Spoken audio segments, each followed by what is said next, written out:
Que a graça e a paz do Senhor Jesus seja abundante em seu coração. Eu sou o professor Márcio Mainardes e nós estamos aqui mais uma vez para mais uma pré-aula das lições bíblicas CPAD. Nós já estamos chegando na lição de número 4. Este é o segundo trimestre de 2020 e nós estamos estudando a Igreja eleita, redimida pelo sangue de Cristo e selada com o Espírito Santo da promessa.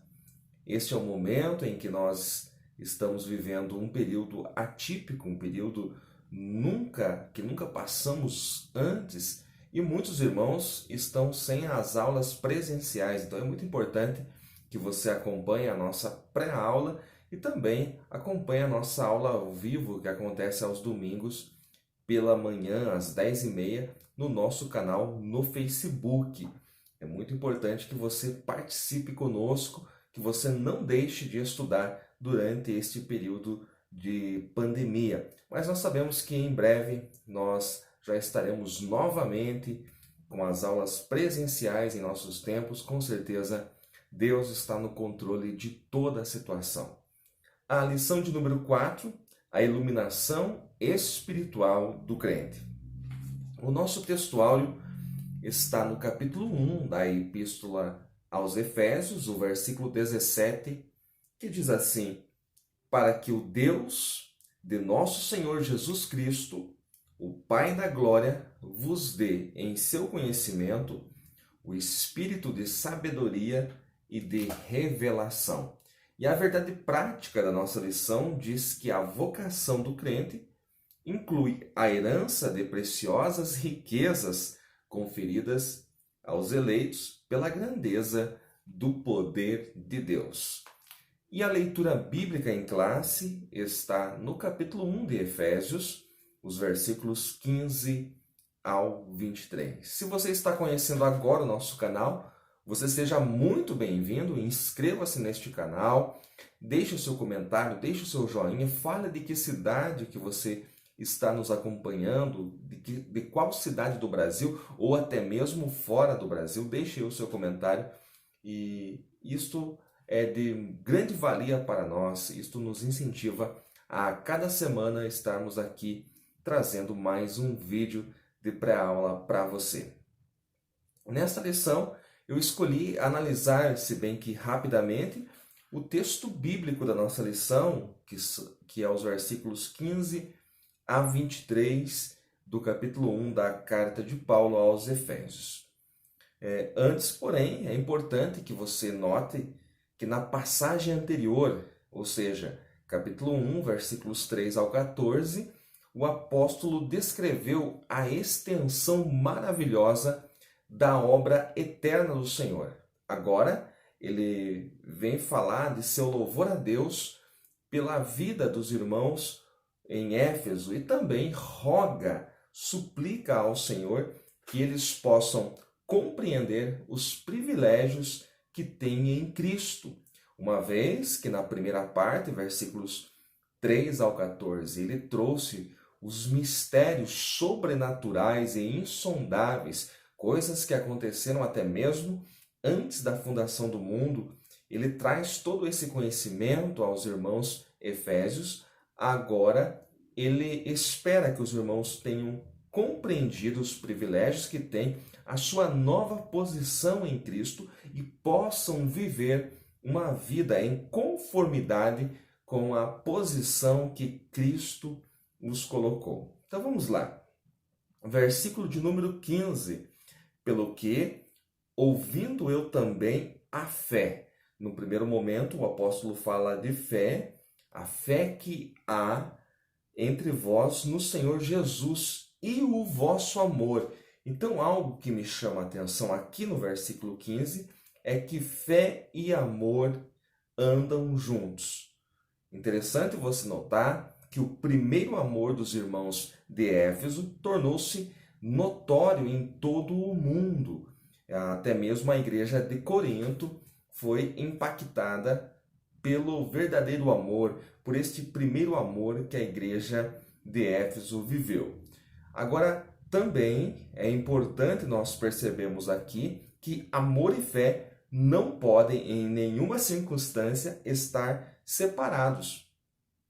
O amor verdadeiro, ele é fortalecido e é também avalizado quando a nossa fé está nele. Então, amor e fé são coisas que não podem estar separadas, elas devem viver juntas, uma confirma a outra. Então, Paulo fala que ele ouviu a respeito da fé que há entre vós, entre a igreja de Éfeso, e também o amor entre eles, porque fé e amor são duas coisas inseparáveis. Esta é a primeira lição que você pode levar para a sua classe. Aí, nesse ponto, você pode abrir um leque e trazer exemplos de fé e amor na Bíblia Sagrada.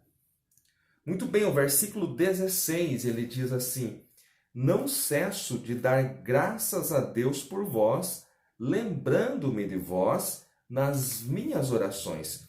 Paulo sempre demonstrou seu amor e cuidado para com os seus filhos, e aqui eu estou falando de filhos na fé, de filhos espirituais, através de oração intensa, comprometida e cheia de paixão.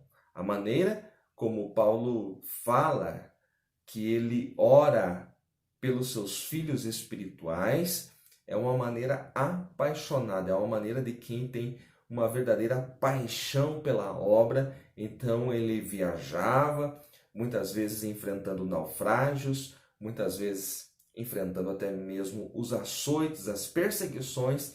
Ele implantava igrejas e depois, como ele não podia estar em todas ao mesmo tempo, ele tinha essa preocupação e estava sempre rogando, suplicando ao Senhor para que a igreja que ele implantou vivesse o verdadeiro evangelho. Então veja o amor de Paulo pela maneira como ele orava de forma intensa e comprometida e também de forma apaixonada pela igreja. Então eu não cesso de dar graças, ou seja, eu não paro, eu sempre estou lembrando de vocês, eu não me esqueço, por mais que eu tenha novos objetivos, novos lugares para ir, para levar o Evangelho de Cristo, eu não cesso de agradecer a Deus por vocês e também de orar por vocês. Versículo 17, para que o Deus de nosso Senhor Jesus Cristo, o Pai da glória, vos dê em seu conhecimento o espírito de sabedoria e revelação. Irmãos, esta não é a melhor tradução, a tradução de Almeida, corrigida, que está aqui na nossa lição, mas vamos tentar entender aqui, espírito de sabedoria. Se nós formos lá para Isaías 11 e 2, nós vamos ver sobre o Messias, sobre ele estavam as 7 manifestações do Espírito de Deus, lá em Isaías capítulo 11, versículo 2. Então, visto que os salvos já têm o Espírito Santo habitando em si, a oração de Paulo aqui é para que os efésios tivessem mais iluminação dele, mais revelações dele, desse Espírito Santo que já estava neles. Ele não está pedindo a Deus para que o Espírito habite neles, porque todo o salvo já é a habitação do Espírito Santo. Então, ele pede o Espírito de sabedoria e de revelação. O Espírito de revelação aqui diz respeito à comunicação de conhecimento, porque não basta ter o conhecimento do céu, conhecimento da palavra, é preciso ter revelação. O Espírito Santo precisa ter liberdade. Quantas pessoas que têm o conhecimento natural da palavra de Deus, mas na hora de expor eles não conseguem porque não tem a revelação do alto. Então, na minha vida, na tua vida, professor, aluno, o Espírito Santo precisa ter esta liberdade. Versículo 18, e aqui está, eu creio que o centro da nossa aula de hoje, quando ele diz assim: tendo iluminados os olhos do vosso entendimento. tendo iluminados os olhos do vosso entendimento. Os olhos do entendimento, ou pode ser traduzido em outra versão como os olhos do coração, são o discernimento de espírito. Todo salvo precisa ter esse discernimento de espírito. E para confirmar isso, eu quero ler um texto da palavra de Deus que está em 1 Coríntios, capítulo de número 2, e os versículos 14 e 15. Olha só o que diz a palavra de Deus aqui. Ora, o homem natural não compreende as coisas do Espírito. O homem natural não compreende as coisas do Espírito de Deus, porque lhe parecem loucura, e não pode entendê-las, porque elas se discernem espiritualmente. Mas o que é espiritual discerne bem tudo, e ele de ninguém é discernido. Nós temos vivido tempo em que há muitas pessoas até mesmo fazendo a obra de Deus, liderando, pregando, ministrando louvor, fazendo as mais diversas atividades dentro da obra, entre aspas, de Deus, e não têm discernimento de espírito. Fazem tudo conforme o seu intelecto, conforme o conhecimento ou a habilidade que adquiriram na faculdade. E não funciona desta maneira, porque o homem natural ele não compreende as coisas do Espírito. Então nós precisamos, aqui está a chave, aqui está o centro da aula de hoje. Nós precisamos ter esta iluminação, tendo iluminado os olhos do vosso coração, do vosso entendimento. E essa iluminação é o discernimento de espírito que todo salvo precisa ter, principalmente eu e você, professores da EBD, pastores, evangelistas, mestres, precisam pedir a Deus pelo discernimento de espírito. E aí ele diz mais, também, para que saibais qual seja a esperança da sua vocação. É aquilo que Deus espera que façamos com o nosso potencial, mediante a posição que Ele nos colocou. Então, Ele nos tirou das trevas, nos colocou na luz. Então, nós fomos iluminados.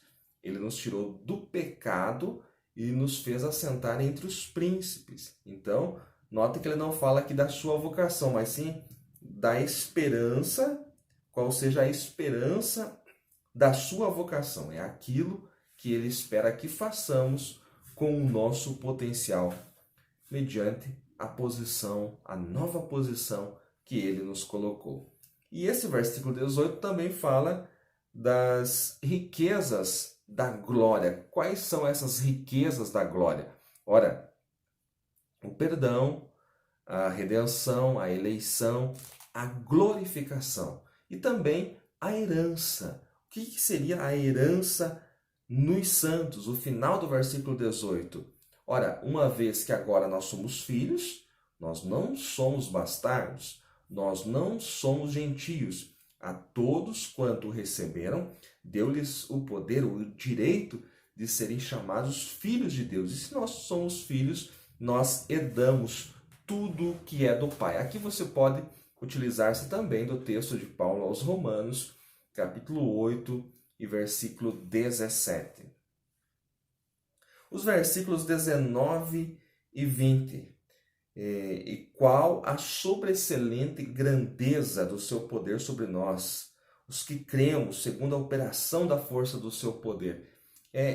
Os termos em grego, no original grego, o nosso comentarista trabalha aí no segundo tópico. É muito interessante você marcar aí para que você saiba a tradução exata, a melhor forma de verter aí os verbos gregos. Ele trabalha muito bem no segundo tópico da nossa lição. Mas vamos lá.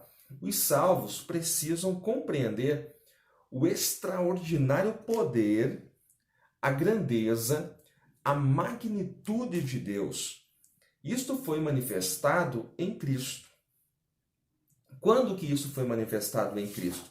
Você tem também aí no final do segundo tópico da sua lição, da aula de hoje. Primeiro, a ressurreição de Cristo ao terceiro dia. Ora, houve pessoas que ressuscitaram antes, mas tornaram a morrer. Mas agora alguém sendo ressuscitado pelo próprio poder do Senhor, pelo Espírito do Senhor, é a primeira vez. Então a ressurreição de Cristo ao terceiro dia é a maior demonstração do poder, da grandeza, da magnitude de Deus. Também, em segundo lugar, a sua ascensão aos céus. A ascensão do Senhor Jesus Cristo, depois da sua ressurreição aos céus, você sabe muito bem que ele esteve 40 dias ainda na terra, depois da sua ressurreição, e lá em Atos capítulo 1, ele foi assunto aos céus. Isso também só pode ser uma obra extraordinária do poder, da grandeza e da magnitude do Senhor. Terceiro lugar, a sua elevação acima de todo domínio, acima de todo governo. E nós já vamos entender no versículo 21 o que é isso, o que é essa elevação. Mas um exemplo que eu posso dar para vocês aqui é o mesmo poder que levou a arca da aliança até a casa de Dagon, até o templo de Dagon, que o venceu ali na sua própria casa e saiu da terra dos filisteus sem ajuda nenhuma. Professor, do que é que você está falando? Não vai ser possível ler aqui todo o texto, mas anota aí. 1 Samuel, capítulo 5, os versículos 3 e 4, para que você lembre daquele episódio onde colocaram a Arca da Aliança de frente para Dagon, e Dagon no outro dia estava caído com o rosto em terra diante da Arca do Senhor, e eles fizeram isso por 2 vezes, e no outro dia o Dagon estava até sem a cabeça, né? Caiu diante da Arca do Senhor. Então os filisteus não conseguiram compreender isso. A arca era um símbolo da presença do Senhor no Antigo Testamento. A arca não era Cristo. A arca era um tipo, uma tipologia da pessoa de Cristo.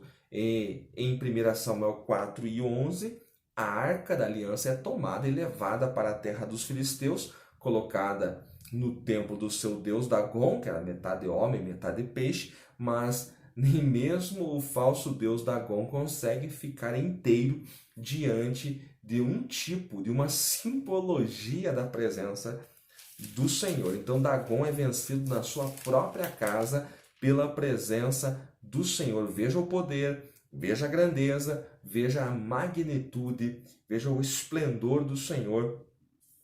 Aqui no Antigo Testamento, 1 Samuel, capítulo 5, versículos 3 e 4. Aí o que eles fazem? A arca sai da terra dos filisteus sem ajuda nenhuma. O que eu quis dizer com isso? Se você olhar para o capítulo 6, os versículos 10 a 12, 1 Samuel 6, versículos 10 a 12, você vai ver ali que os homens filisteus não conseguiram lidar com a Arca da Aliança, então eles utilizam animais, 2 vacas, que sozinhas vão tirar a arca ali da terra dos filisteus para que pare a matança, a peste que há na terra dos filisteus. Então, de forma sobrenatural, a arca sai da terra dos filisteus e chega até Bet-Semes, e então homens de Israel vão buscá-la de forma sobrenatural. O mesmo poder que fez isto com uma tipologia, com uma simbologia no Antigo Testamento, é o mesmo poder que atuou em Cristo, ressuscitando também na sua ascensão aos céus e na sua elevação acima de todo nome e de todo o domínio. Vamos lá então, versículo de número 21. Nós vemos ali que o Senhor é superior a todo governo ou autoridade humana, angelical ou angelical, não só agora, como para sempre. Então é importante que você saiba que nos lugares celestiais há anjos, há demônios e existe uma hierarquia entre eles, principados, potestades, domínio e outros nomes mais. Tanto há hierarquia nos demônios, nos anjos de Satanás, como nos anjos de Deus. Há uma hierarquia, e isto é algo que a Bíblia mostra claramente. Mas não importa a hierarquia, o que importa é que o Senhor Jesus Cristo está muito, eu disse muito acima deles, não só agora, mas por toda a eternidade. Cristo reinará e será exaltado acima de tudo. E o que acontece hoje? Muitos crentes vivem um evangelho, mas não vivem a plenitude do evangelho. Parece que o Jesus Cristo que eles aceitaram não é o mesmo que nós estamos explanando aqui, o mesmo que está escrito aqui na carta aos Efésios, o mesmo Jesus Cristo, o Todo-Poderoso, que foi ressuscitado de forma sobrenatural, que subiu aos céus de forma sobrenatural, que assentou-se acima de todo poder, de todo governo e que virá com poder, com glória.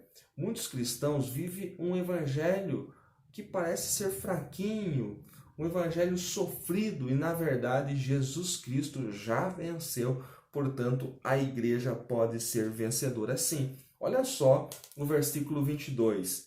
E sujeitou, quem sujeitou? Cristo, e sujeitou todas as coisas a seus pés. E sobre todas as coisas o constituiu como cabeça da igreja. Olha só. É nessa condição, acima de todas as coisas, que Cristo foi dado pelo Pai à igreja. Veja só, o verso diz que a igreja está estritamente associada àquele que tem o domínio universal. Então, num primeiro momento, olhando para esse texto que é muito rico, Paulo está orando no versículo 17, para que o Deus de nosso Senhor Jesus Cristo, o Pai da glória, vos dê esse conhecimento, vos dê o espírito de sabedoria e a revelação da profundidade, da grandeza, do esplendor do Evangelho de Jesus Cristo. O que o Pai fez, o tamanho da obra da salvação está sendo aqui delineado diante dos Efésios. E Paulo espera que os destinatários desta carta compreendam a maravilha do Evangelho. E para eles compreenderem, eles precisam desta iluminação espiritual. O último versículo, o 23, diz que é o seu corpo, ou seja, Cristo é o cabeça da igreja e ele tem um corpo, o corpo é a própria igreja, a plenitude daquele que cumpre tudo em todos. O que eu aprendo aqui? Que nenhum relacionamento pode ser mais estreito do que o que existe entre a cabeça e o corpo. Cristo é o cabeça do corpo que é a igreja. Não se pode separar a cabeça do corpo. Olha só como muitos pastores, professores, mestres hoje querem ser o cabeça. O cabeça é Cristo. Eu tenho uma informação para você que você não é o cabeça da igreja. O cabeça da igreja é um só, é Cristo. E não pode ser separado a cabeça do corpo. Quando se separa-se a cabeça do corpo, lembrando lá nos tempos antigos da guilhotina, outros métodos que utilizavam-se para martírio, quando há essa separação, há morte. Então, a morte é espiritual. Nenhum relacionamento é mais estreito do que aquele que existe entre a cabeça e o corpo. Esse relacionamento, essa junção não pode ser rompida. Isto é algo muito importante. Explore isso e com certeza você terá uma aula abençoada. Queridos, a minha contribuição para a EBD é esta. Se você gostou, deixe aí o seu joinha. Não é inscrito? Inscreva-se neste canal. Deixe também o seu comentário em nome de Jesus.